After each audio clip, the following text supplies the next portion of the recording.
If this is the car you were driving in 1997, then you had Opel's latest offering, the Corsa.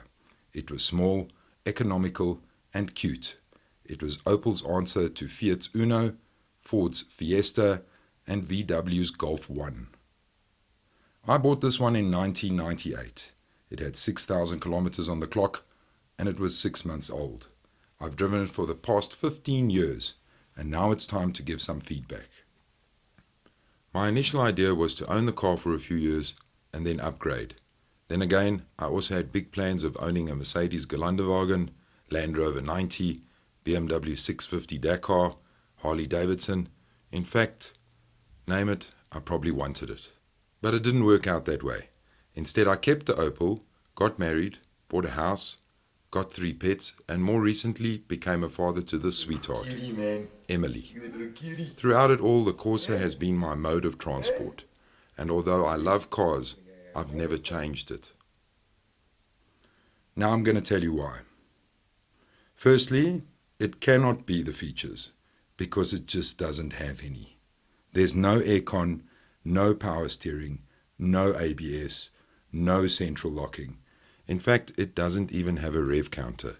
It's a car, and that's all you get. The Corsa Lite was the plain Jane, entry level, or for the older Ford orientated, the L model. Performance: 1300 4-cylinder fuel injected 8-valve motor with a 5-speed close range gearbox. Pretty standard, but it's not underpowered.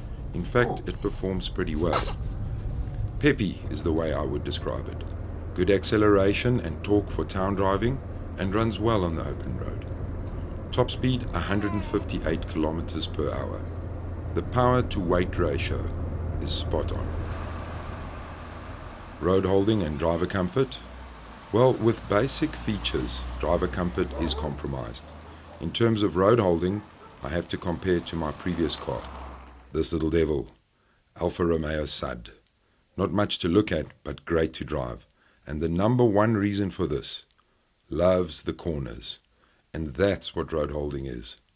The Corsa is peppy, but it feels a little disjointed when cornering. Instead of feeling in control and enjoying the action, you just want to get through it. Practical? This might be the reason why I've kept it for so long.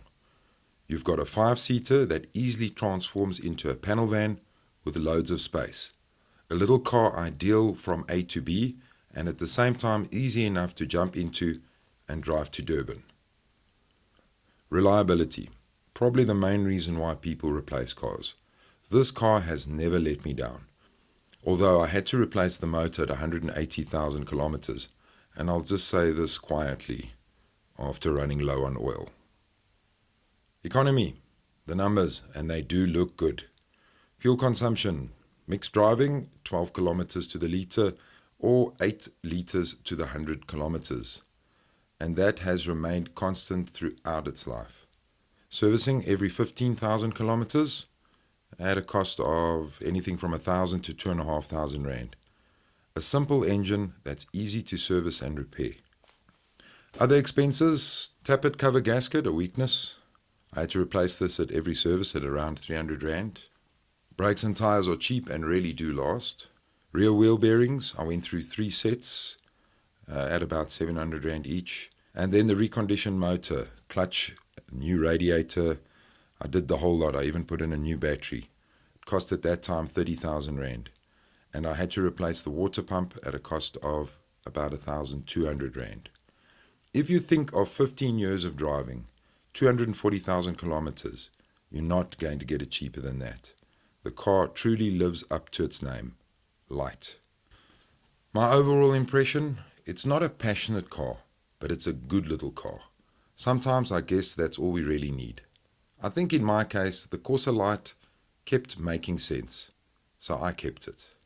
Now I've got some new plans. Jeep Wrangler. Every single day I surf the web looking for a good second-hand one. But let me not talk too quick, because I'm still driving my Opel Corsa Lite.